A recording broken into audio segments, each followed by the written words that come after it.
e os professores notavam sua postura séria e o desejo apaixonado de aprender.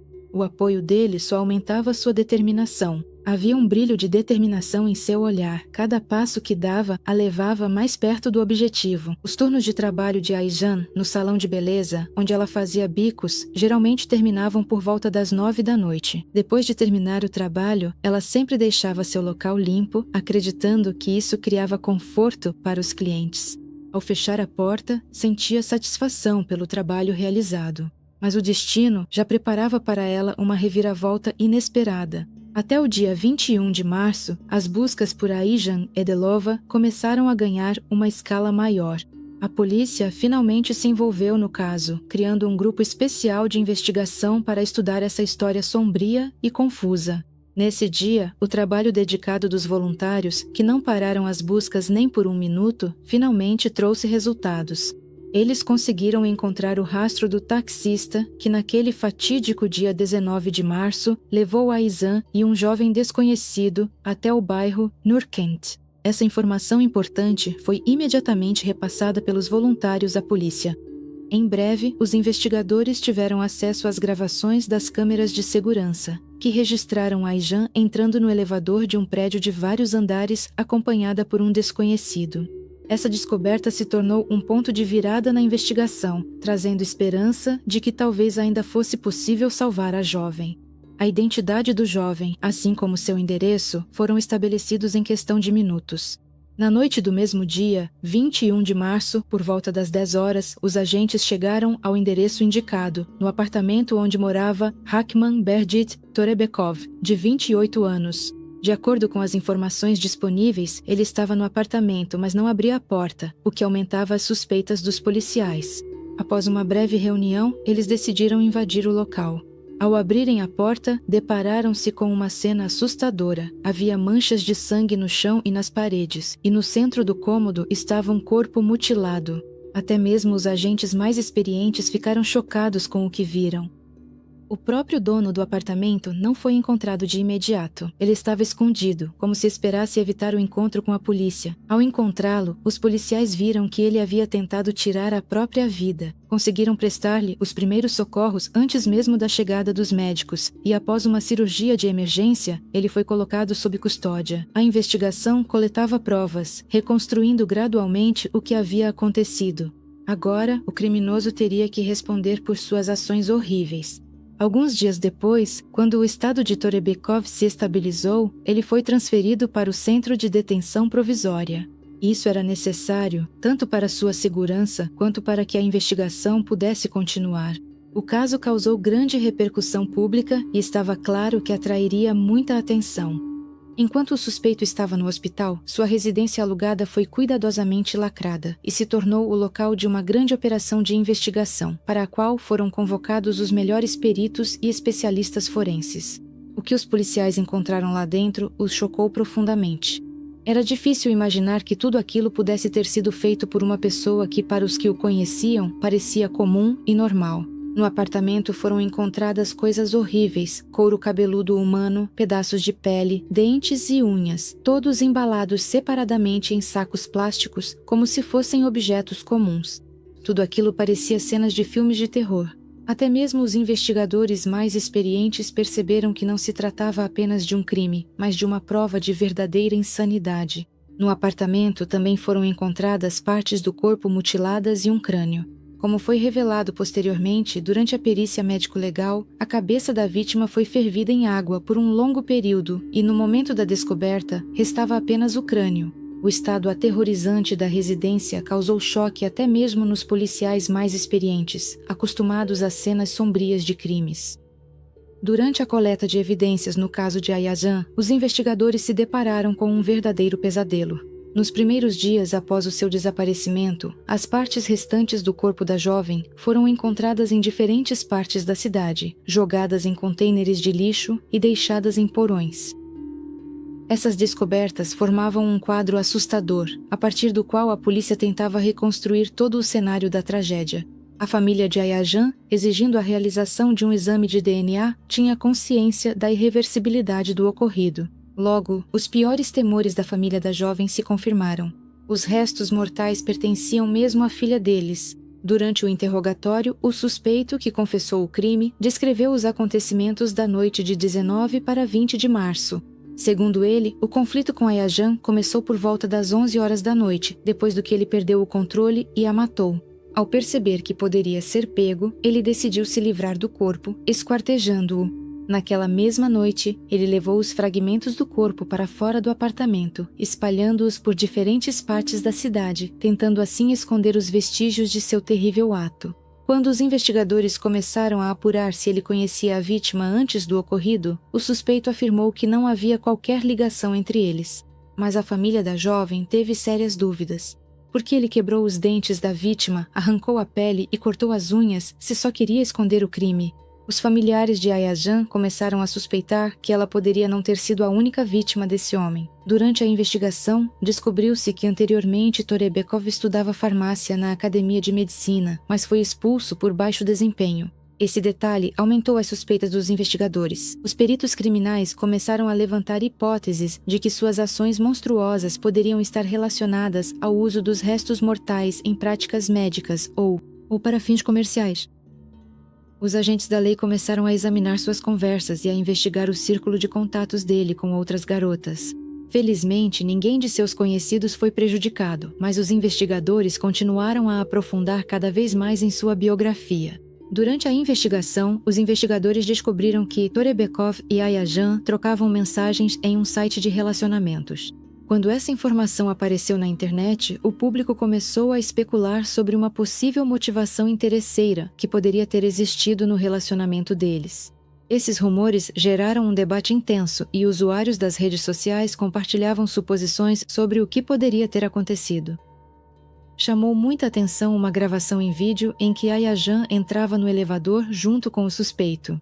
No entanto, seus amigos e entes queridos afirmaram imediatamente que ela era uma pessoa reservada e sempre mantinha distância nos relacionamentos com homens. A família de Ayajan sabia o quanto ela se dedicava e quanto tempo investia na criação e desenvolvimento de sua própria loja online e marca de roupas. Eles tinham certeza de que Torebekov poderia tê-la atraído até ele sob o pretexto de uma proposta de negócios, talvez convidando-a para tirar medidas ou discutir um pedido. Os familiares simplesmente não podiam acreditar que um crime tão cruel pudesse ser uma armadilha cuidadosamente planejada. A colega de dormitório de Ayajan, a quem a jovem confiava seus sentimentos mais íntimos, lembrou de detalhes preocupantes na véspera do desaparecimento. Recentemente, Ayajan contou que um homem demonstrou interesse por sua marca e expressou o desejo de comprar toda a coleção. Essa notícia, por um lado, a deixou feliz, mas por outro a deixou desconfiada, já que ela sempre foi cautelosa com desconhecidos. Os investigadores supuseram que foi justamente Torebekov quem poderia ter usado essa oportunidade como pretexto para atrair a jovem para uma armadilha sob o disfarce de uma proposta de negócios. Enquanto isso, a família de Ayajan estava em desespero enquanto aguardava a possibilidade de retirar seu corpo para o sepultamento. Esses dias foram preenchidos por uma espera insuportável e pelo terror do desconhecido. Os entes queridos procuravam desesperadamente ao menos uma migalha de informação sobre o destino de Ayajan, sentindo uma dor profunda na alma. Somente em 16 de abril de 2021, quase um mês após seu desaparecimento, eles finalmente receberam o corpo para o funeral. Ayajan foi sepultada em sua cidade natal, tal de Korgan, onde amigos, familiares e conhecidos se reuniram para se despedir e prestar homenagem à sua memória. Enquanto isso, a investigação enfrentou uma enxurrada de boatos e fofocas que envolviam a reputação de Ayajan. Após analisar sua correspondência com Torebekov, os investigadores concluíram que as acusações de promiscuidade contra a jovem não tinham fundamento. No entanto, os boatos não cessaram. Conhecidos de Torebekov o lembravam como uma pessoa calma e modesta, e afirmavam que ele poderia ter sido vítima de um mal-entendido ou ter sido incriminado. Paralelamente, os órgãos de investigação realizavam diversas perícias, tentando reunir o máximo possível o quadro completo do que aconteceu e todas as provas necessárias. O advogado da família destacou em uma das entrevistas que o processo consiste em cerca de 30 volumes, e o número de perícias já ultrapassou 30. Esse trabalho colossal exigiu esforços e tempo significativos por parte da polícia e dos peritos. No final das contas, os psiquiatras forenses concluíram que Torebekov estava plenamente consciente de suas ações no momento do crime e era imputável. O julgamento, que se tornou o ato final dessa tragédia, trouxe esperança à família de Aijan por uma punição justa. Os familiares da jovem exigiram para Torebekov a sentença mais severa e uma indenização por danos morais no valor de 26 bilhões de tenge. Após uma análise minuciosa de todas as circunstâncias, o tribunal determinou 25 anos de prisão, mas não encontrou motivos para a prisão perpétua. Enquanto isso, o tribunal atendeu parcialmente ao pedido, determinando o pagamento de uma compensação de 20 milhões de tenge à família. Embora pequena, ainda assim, é um apoio para a família neste momento difícil. Com amargura e mágoa, os familiares de Aijan relembraram aquele dia terrível em que procuraram a polícia pela primeira vez na esperança de obter ajuda. A preocupação deles era evidente, mas os agentes da lei ignoraram seus pedidos de busca imediata. Essa recusa não só os decepcionou, mas também causou uma ferida profunda na alma, aumentando a sensação de impotência e desespero. Cada minuto de espera se tornava uma tortura para a família de Aijan, intensificando seus medos. O irmão de Aijan, cheio de raiva e dor, falou abertamente em uma entrevista sobre a inação da polícia, por causa da qual foram perdidas horas críticas que poderiam ter ajudado a salvar sua vida. Eles sentiam o tempo escapar e, com ele, a esperança. Ficando impune, o assassino continuou com seus atos, tratando o corpo da jovem de forma cruel, enquanto seus entes queridos, perdendo os últimos vestígios de esperança, aguardavam ao menos alguma notícia sobre onde ela poderia estar. O que é ainda mais horrível é que apenas um mês após a tragédia, a família, com uma dor imensa no coração, se despediu de Aijan. O caixão de zinco, que precisou ser usado devido ao estado do corpo, tornou-se um símbolo de perda indescritível e medo. Enquanto isso, os policiais insistiam que agiram de forma rápida e sem atrasos, recusando-se a admitir qualquer erro. Mas os fatos mostravam o contrário. A demora no início da investigação apenas aumentou o sofrimento da família, fazendo-os se questionar e sentir uma profunda decepção. Os familiares não conseguiam entender como foi possível não levar a sério o desespero deles e os pedidos de ajuda, quando cada minuto era precioso. Esse sentimento de impotência consumia não apenas a família, mas também os amigos de Aijan, que ao se depararem com essa indiferença, sentiram raiva e mágoa do sistema que deveria protegê-los. Torebekov, mesmo estando sob custódia, continuou publicando postagens e status provocativos. Um de seus status dizia: "Sorria para a vida e ela sorrirá de volta para você." Esse status soou especialmente insolente à luz do que ele havia feito. Como ele pôde falar sobre a alegria da vida, tendo tirado a vida de outra pessoa? Essas palavras só aumentavam a amargura do sentimento de perda e desamparo que tomou conta de todos que conheciam e amavam Aijan. O irmão de Aijan, tomado pela dor, compartilhou sua fé na justiça em uma das entrevistas. "Eu acredito na lei do bumerangue", disse ele, convencido de que, cedo ou tarde, todo aquele que faz o mal certamente será punido. Suas palavras estavam carregadas de força quando ele afirmava que, apesar do sofrimento, a justiça deve prevalecer. Mesmo em meio à escuridão que envolveu suas vidas, uma centelha de esperança continuava a brilhar. O motivo do criminoso permaneceu um mistério, mas uma coisa era clara: suas ações lhe traziam uma satisfação perversa. O julgamento de Torebekov tornou-se um símbolo da luta por justiça, provocando uma forte repercussão pública. No entanto, para a família de Aijan, isso não mudava a dura verdade: sua amada filha e irmã foi privada da vida. Em uma das metrópoles mais movimentadas e populosas, ocorreu uma tragédia que abalou a sociedade. A jovem Aijan Edilova, cheia de planos para o futuro, ambiciosa e determinada a realizar seus sonhos, tornou-se vítima de um crime brutal. Os familiares e entes queridos de Aijan estavam em desespero e sua dor era agravada pela impotência. A polícia ignorou seus inúmeros pedidos de ajuda. Parecia-lhes que estavam perdendo não apenas uma filha e uma irmã, mas também a fé de que a justiça algum dia prevaleceria. Os amigos lembravam de seu caráter bondoso e alma iluminada, sentindo choque ao perceber que, mesmo após a prisão, o criminoso continuava fazendo publicações provocativas nas redes sociais. Mas vamos começar do início. Em Almaty, onde a vida normalmente seguia tranquila e ordenada, no dia 19 de março de 2021, a cidade mergulhou em uma atmosfera de ansiedade e medo. Por toda a cidade começaram a ser encontrados restos mortais espalhados por diferentes lugares, o que horrorizou os moradores e deixou uma marca indelével em seus corações. Logo após essas descobertas horríveis, os familiares de Aijan Edilova, de 19 anos, depararam-se com uma verdade amarga. Eles foram obrigados a passar pela difícil provação do teste de DNA para confirmar que os restos encontrados pertenciam realmente à sua filha desaparecida. Agora cada olhar dos moradores estava carregado de uma ansiedade oculta. Afinal, parecia que a cidade estava nas mãos de um vilão misterioso, que espalhava medo e dor. Antes de todos esses acontecimentos terríveis, no dia 18 de março, Aijan, cheia de esperança e otimismo, postou um novo vídeo no TikTok, onde dançava e ria, irradiando alegria e energia. Seus seguidores podiam sentir essa energia, pois Aijan parecia absolutamente feliz.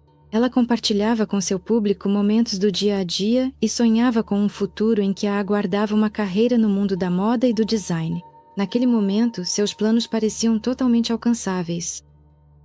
Mas havia também outro lado em sua vida, um mundo oculto, onde algo completamente diferente a esperava.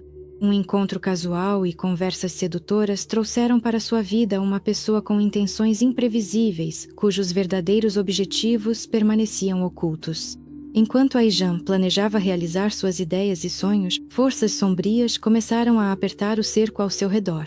Naquela noite, quando sua rotina habitual começou a desmoronar, ela ainda não suspeitava que um terrível destino a aguardava. Aijan estava no 4º ano da Academia de Design e Moda, onde cada dia lhe trazia novos conhecimentos e inspiração. Ela era uma das melhores alunas, nunca faltando às aulas sem um motivo justificável.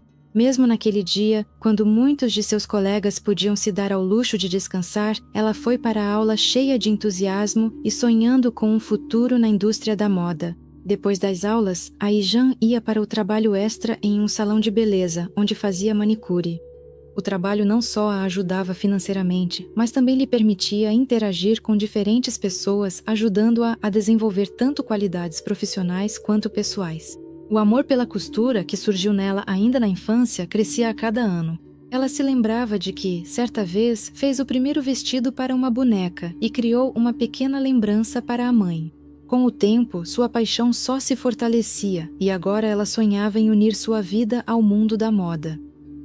Na noite de 20 de março de 2021, Almaty ficou tomada pela apreensão quando começaram as buscas pela jovem de 19 anos, Aijan Edilova.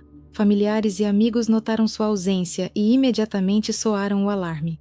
Aijan, conhecida por sua responsabilidade e dedicação ao trabalho, sempre cumpria suas promessas e nunca desaparecia sem deixar rastros. No dia 19 de março, voltando para casa após um dia de trabalho, ela estava satisfeita. O dia havia sido bem-sucedido, ela conheceu novos clientes, mas aquela noite não lhe trouxe a habitual tranquilidade. Seu dormitório, localizado próximo à Academia de Design e Moda, normalmente era preenchido com conversas amigáveis e risadas. Mas naquela noite, quando as portas do dormitório se fecharam às 11 horas, Aijan não estava lá. O responsável pelo dormitório, Maral Bakirov, contou mais tarde que nunca havia notado que ela ficasse na rua até tarde ou faltasse durante a noite.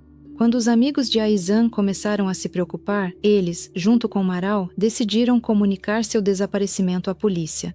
Mas a resposta dos policiais foi fria. Não se preocupem, ela vai dar uma volta e voltar. Enquanto isso, os familiares de Tal de Corgan começaram a sentir desespero. O namorado de Aijan, com quem ela mantinha um relacionamento, também não sabia onde ela poderia estar.